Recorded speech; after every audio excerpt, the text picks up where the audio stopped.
This is the Bahamas Tonight, the Northern Edition. Good evening all. I'm Shasheena Rolle. As always, it is so great to have you with us.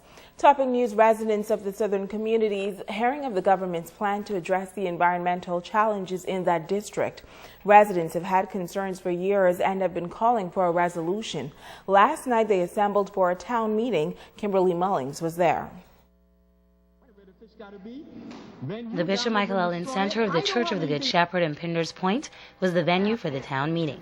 Minister for Grand Bahama Dr. Michael Darville telling the audience of the work of the independent assessment by PAHO and WHO that was carried out during the PLP administration since 2012. I would like to let the residents and everyone here tonight know that that study has already been activated. It is a study in conjunction with the World Health Organization and the Pan American Health Organization to assess what has happened in the Pinders Point, Lewis Yard and surrounding areas in the past, what is happening now, and what is the potential effect of industry in the future. Minister Darville noting that the first phase of the project was completed in conjunction with the Rand Memorial Hospital and the Ministry of Environmental Works. Dr. Jerry Aikmans of the PAHO Country Office to the Bahamas and the Turks and Caicos Islands says the assessment includes 3 phases. She outlines how each one will unfold. There was never a resounding response. This is the situation. So we basically looked at everything that is available and we brought that together. That was first phase 1. Then we looked at how those contaminants that we know are in the environment, how do they affect people? And then we looked at thirdly to report those potential harmful health effects associated with chemical exposures. The PAHO representative says a final report will be given to the government, which will advise on the current risks for the residents of the Lewis Yard, Hunters, and surrounding areas, ultimately answering the question, is it dangerous for people to live in those areas or not? After the presentation by Aikmans, residents of the various communities participated in the open question and answer forum. The lady says that when this is done, it will be turned over to the minister. That is fine, but is there a website where the results of this will be posted? I say that I'm very distressed because this whole exercise should have been done years and years. 2013, I was diagnosed with stage 4 lung cancer. In 2002, when I was diagnosed with breast cancer, the first thing the doctor asked me, where do you live? I said, Hawksville, and he said, oh. So this problem ain't just come about. An invitation was extended to the public to forward all questions, comments, and concerns by emailing environmenthealthassessment@gmail.com. According to PAHO, the assessment will be completed before year end. Kimberly Mullings, ZNS Network News. Well, tonight's meeting of the Freeport City Council to address allegations of fraudulent contracts has been postponed until later in the week. You may recall that 2 weeks ago, Councilor for Pine Ridge Clifton Francis and Councilor for Marco City Kevin Ferguson came forward to the media and made allegations of fraudulent contracts being issued. Reports say councilors are eager to find a positive resolution and put this matter behind them. Councilor Ferguson, who was once the former chief councilor for the city, says he remains resolute in his pursuit for a resolution. Ferguson telling ZNS News that his action is not motivated by politics, but by ethics. He says he has no interest in serving as chief counselor for any district, but he is happy to serve and mentor up-and-coming practitioners to serve with honor. Now, the council's meeting to examine the allegations have been rescheduled for Thursday at the council's office. Another young man arraigned before the court on the charge of murder. 22-year-old Quincy Antonio Coakley of Hudson Avenue, Freeport, was hauled before Magistrate Rengen Johnson for the fatal stabbing of Clayton Rufus Brown. Brown, a 28-year-old resident of Lawrence Close, was stabbed to death in the Garden Villas area 1 week ago. In court this morning, Coakley was not required to enter a plea. He was remanded to prison, and a preliminary inquiry into the charges will be held on July 23rd. Police issued an all-points bulletin for Coakley's arrest shortly after Brown's murder. Coakley surrendered to police in Marsh Harbor, Abaco, shortly after that wanted bulletin was disseminated by police. And 2 young men accused of stealing a boat had to answer that charge today.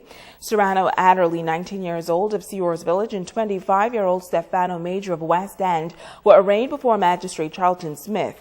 The 2 are accused of stealing a boat from the Bell Channel Inn area on April 9th. They pled not guilty and were elected trial in the magistrate's court. The matter was adjourned to tomorrow for a bail hearing. Switching gears now, customer service is the focus of a one-day seminar being hosted by the Grand Bahama Port Authority and the Small Business Bureau. According to Customer Relations Manager Nicole Colebrook, the seminar is free of charge and will take place tomorrow and Thursday at the Pelican Bay Resort. Highlights a lot of customer-based information, and we want our licensees to be prepared. Everyone is saying that times are slow right now, business is slow.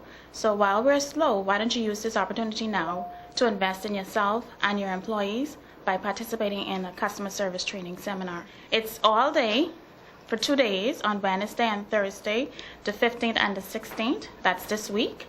And it's from 9 to 5. Lunch will be included. And it's going to be fun-filled, packed of customer service training for employees and licensees. Now, Colebrook is encouraging business persons to sign up. Our employees already had 2 full days of customer service training. It was very impactful. And what the company is trying to do, the Port Authority that is to train our employees first. So we have in-house training.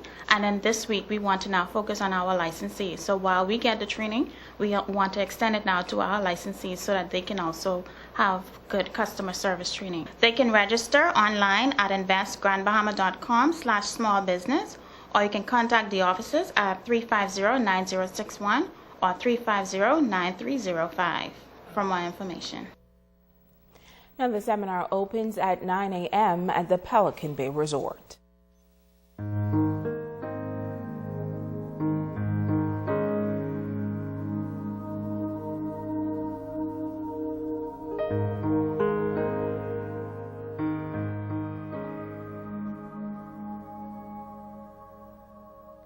Homegoing ceremony for the former Deputy Director of Education, Sandra Edgecombe, is planned for this Friday morning at First Baptist Church in Freeport.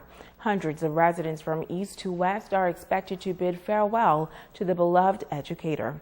Joan Davis Rolle reports. The public education system on Grand Bahama will pause this Friday. It will be a final farewell to the leading executive at the Ministry of Education here on Grand Bahama, Deputy Director of Education, the late Sandra Edgecombe. A mammoth parade is planned featuring hundreds of students from all of the government schools on the island. Former educator and retired Undersecretary in the Ministry of Grand Bahama, Dr. Cecil Thompson, tells us more. We propose to do for Sandra Edgecombe what we've done for Mary Knob. Some 11 years ago, January 2004, Mary Knob died suddenly. And ZNS has all those tapes on Freeport News. We had over 2,000 students assembled in West Columbus Park Theater, but we want to have students assemble in the parking lot with the marching bands, the 5 marching bands, and we'll have a time, so by the time as the church service ends, that parade will be led by the 8 Mile Rock High School, where Sandra Edgecombe served as teacher, assistant senior mistress, vice principal, and principal. Band leaders say they are eagerly anticipating the moment when they can strike up the band in honor of an individual they describe as an exemplary leader and educational icon. Friday morning, there will never be another celebration like this. We're asking everybody to come and take part, all the schools, everybody to come and take part of that. You know, Ms. Edgecombe holds us dear to our heart. Also, Mrs. Edgecombe, I just got to find out 3 years ago that we are family. My grandmother is from Benjamin Town, Emily Young. And we just got to find out that we are family, so I'll be more than happy to play for a film. The One Bahamas Committee, also in support of this grand display of appreciation, co-chairperson Churchill Tenor Knowles. Sandra Edgecombe, and it's very dear to my heart because, as you might know, we are fellow Lutherans and we are very clannish, and almost on every occasion when Sandra and I would meet, I would say, how's my home gal doing? And I am personally proud of the fact that of the contributions she's made to Grand Bahama. And I said earlier to some friends of mine, Topham Bay can be proud of the contributions that Sandra has made to Grand Bahama and to the Bahamas on a whole. Joan Davis Rolle, ZNS Network News. Now, a book of condolence has been set in the foyer of the Ministry of Education and the C.A. Smith Complex in memory of the late Sandra Edgecombe, former Deputy Director of Education.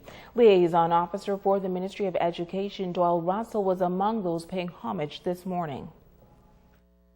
She was my Sadie. I can tell you, she was the best friend I had ever had in school. We were school mates. She always was one who would fight for the underdog, stand up and show compassion to those who didn't have. And she's always been someone who wanted to be everything to everybody.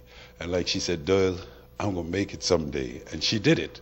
And to where she have come and the things, to the dreams that she has had for Grand Bahama and education in the future, I am deeply, deeply saddened. Now, contract worker with Education Sammy Davis says Edgecombe was more than a boss, but a loving family member. He says when she wanted something done, it had to be done and done correctly. He says he hopes that whomever fills her post leads in the same fashion. I became to find out that it's not only a boss lady, but a mother figure, a sister figure, a family figure, and someone you can call on when you really need some answers. Education has lost a giant, the Bahamas has lost a hero, and I have lost a family, a member, and I hope that she's now in the Lord's hand and He will accept her with grace and honor. Stay with us, the Bahamas tonight. The Northern Edition will continue in a moment.